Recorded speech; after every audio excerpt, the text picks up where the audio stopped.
Assalamualaikum warahmatullahi wabarakatuh. Berjumpa kembali dengan kami channel Errol Kembar, sebuah channel tempat kita berbagi inspirasi, motivasi, tutorial, dan video pembelajaran. Jangan lupa hari ini untuk selalu bahagia dan bersih.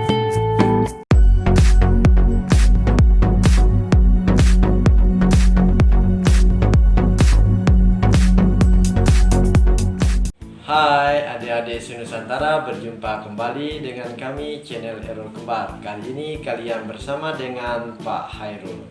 Kali ini Pak Hairul akan berbagi materi kelas 5 tema 1 subtema 2 pembelajaran yang ke-6. Pada pembelajaran yang ke-6 ini kita akan membahas tentang otot-otot yang terdapat pada manusia. Selain itu kita juga akan membahas tentang bagaimana menentukan gagasan pokok pada sebuah paragraf. Bagaimana melakukannya? Simak video ini sampai akhir dan jangan lupa di like, subscribe, dan komen channel Errol Kembar agar channel ini dapat berkembang dan bermanfaat.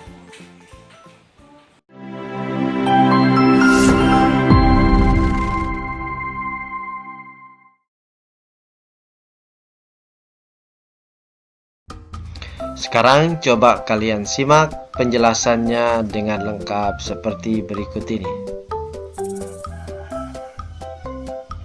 Perhatikan gambar berikut. Terlihat pada gambar ada kaki seorang anak yang sedang membengkak. Keadaan seperti itu disebut apa ya kira-kira? Ya, keadaan seperti itu disebut dengan keseleo. Keseleo merupakan gangguan atau cedera yang terjadi pada otot. Hal tersebut dapat terjadi karena adanya gerakan dadakan, kekurangsiapan otot untuk melakukan suatu gerakan, juga karena adanya paksaan gerakan pada otot. Keseleo bisa terjadi kapan saja dan di mana saja, serta dalam keadaan apa saja, misalnya saat berolahraga. Salah satu jenis olahraga yang rentan terjadi keseleo atau cedera otot adalah sepak bola. Karena sepak bola, kerja otot sangat diporsir. Tubuh harus bergerak dan berlari dalam waktu yang lama.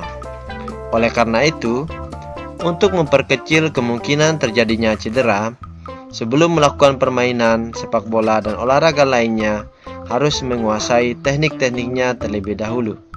Selain itu, kita harus melakukan pemanasan agar tulang dan otot-otot kita dalam keadaan siap. Sekarang kita akan membahas macam-macam gerakan otot. Yang pertama, gerakan meluruskan. Yang kedua, gerakan menekan ke bawah atau menurunkan. Yang ketiga, gerak memutar lengan sehingga telapak menelungkup. Yang keempat, gerakan menjauhkan. Dan yang kelima, gerak yang memutar lengan sehingga tangan menengadah. Sedangkan yang keenam, gerak yang mendekatkan sumbu tubuh. Dan gerakan yang ketujuh, gerak yang membengkokkan. Jadi, ada berbagai macam gerakan yang terjadi pada otot. Untuk lebih memahaminya, silakan kalian mengamati gambar berikut ini. Kira-kira gambar tersebut menunjukkan gerakan otot yang mana ya? Ya, gambar tersebut menunjukkan gerakan membengkokkan.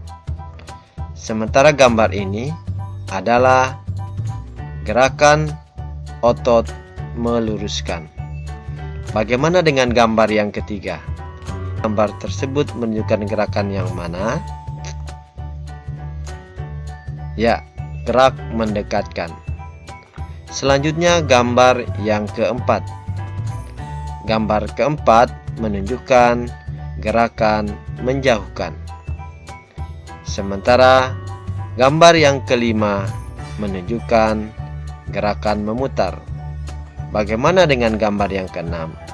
Coba kalian tebak, kira-kira Gerakan pada gambar tersebut menunjukkan gerak otot.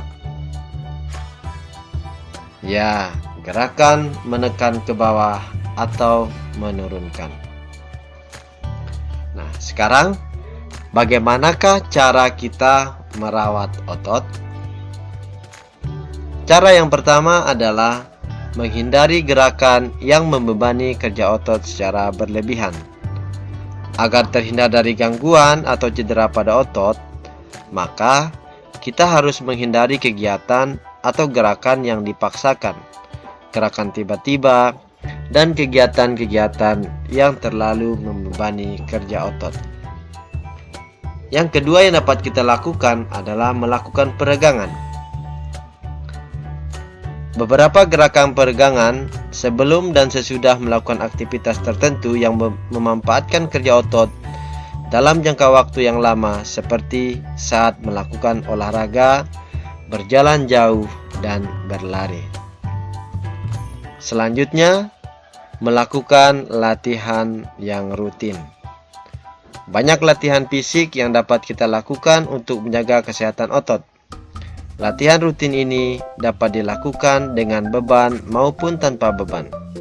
Bisa dilakukan di dalam maupun di luar ruangan. Misalnya jogging, bersepeda, latihan kebugaran di pusat kebugaran, dan lain-lain. Sedangkan yang keempat yang dapat kita lakukan untuk merawat otot kita adalah memenuhi cairan kebutuhan tubuh. Kebutuhan cairan setiap orang berbeda-beda. Sedikitnya mengkonsumsi 6 gelas air sehari agar dapat menjaga kesehatan tubuh. Cairan dapat membantu otot melemas setelah berkontraksi serta dapat melembabkan sel-sel otot sehingga tidak mudah mengalami ketegangan. Selanjutnya yang kelima adalah mengkonsumsi makanan yang bergizi dan bermanfaat bagi otot.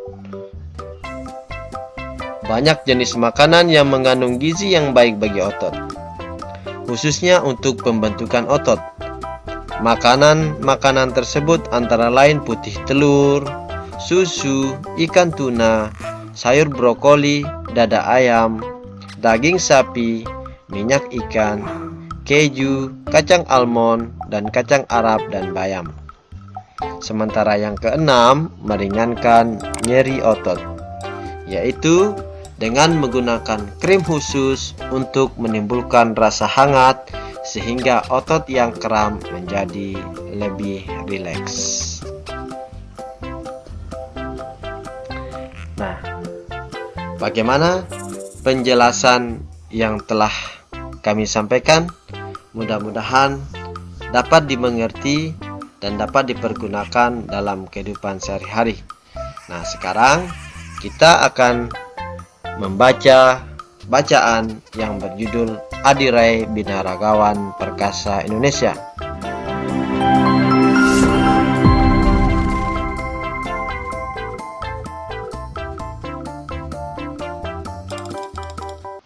Setelah kita membaca bacaan tersebut, kita akan menentukan ide pokok dari setiap paragrafnya.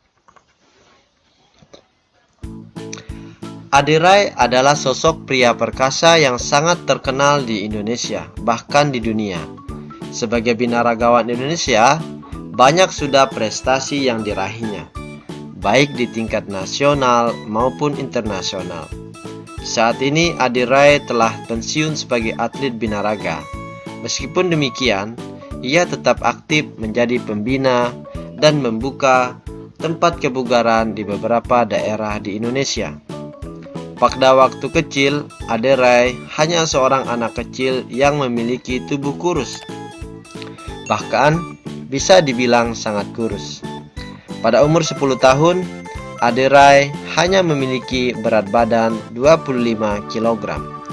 Bahkan, sehingga mencapai remaja dengan tinggi 183 cm, berat badan Adirai hanya 55 kg.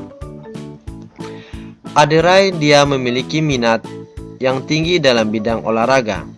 Pada awalnya, dia menggeluti bidang olahraga bulu tangkis. Namun, Ade Rai tidak begitu lama menggeluti bulu tangkis. Hingga pada akhirnya, dia lebih memilih untuk menjadi seorang atlet binaraga.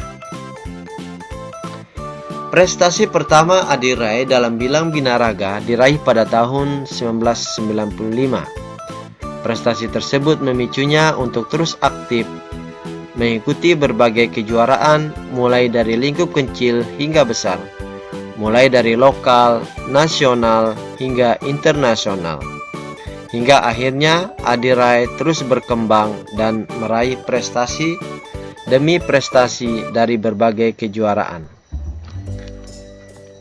Masalah prestasi yang diraih Ade Rai tidak perlu diragukan lagi. Dari berbagai kejuaraan yang diikutinya, selalu membuahkan hasil yang mengagumkan. Salah satunya kemenangannya di Mukselemani Award atau kejuaraan dunia binaraga kelas berat ringan. Dari situlah kemudian membawa Ade Rai menuju kejuaraan atlet multi-event Asia Tenggara SEA Games pada tahun 1997. Pada kejuaraan tersebut, Ade Rai pun mampu mempersembahkan emas bagi bangsa Indonesia. Bahkan setelah itu, masih banyak piala dan medali yang dia raih dari berbagai kejuaraan di tingkat nasional dan internasional. Berkat prestasi-prestasinya itulah, Ade Rai turut mempromosikan binaraga di Indonesia. Dari sebelum yang sepi peminat hingga akhirnya olahraga binaraga menjadi olahraga yang banyak diminati di Indonesia, baik oleh pria maupun wanita. Setelah pensiun sebagai atlet pun, Ade Rai masih berkecimpung dalam dunia binaraga. Dia membuka beberapa pusat latihan dan kebugaran di beberapa daerah.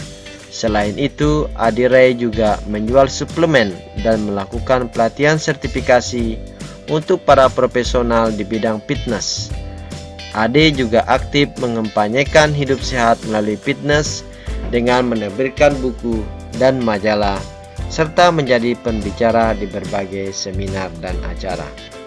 Nah, adik-adik, setelah kita membaca bacaan tersebut, sekarang kita akan menentukan ide pokok dari masing-masing paragraf.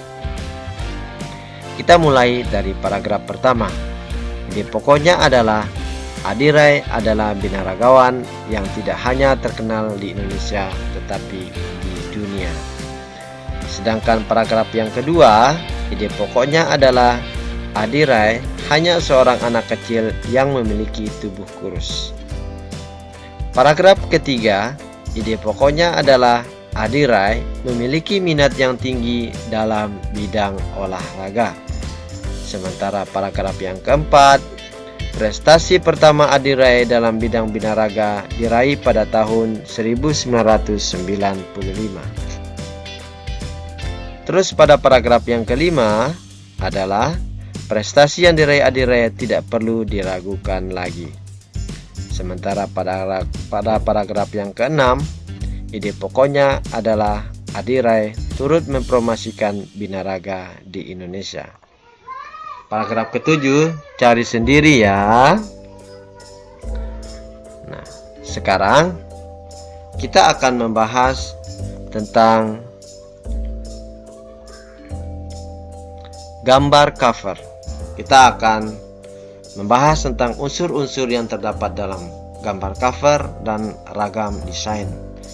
Jadi unsur-unsur yang terdapat dalam gambar cover yang pertama, terdapat judul dengan pemilihan jenis huruf yang menarik dan mencolok.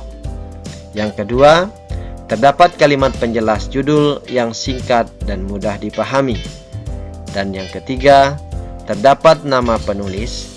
Yang keempat, terdapat identitas penerbit. Yang kelima, menyertakan gambar yang menarik. Yang keenam, terdapat sinopsis isi buku pada sisi belakang.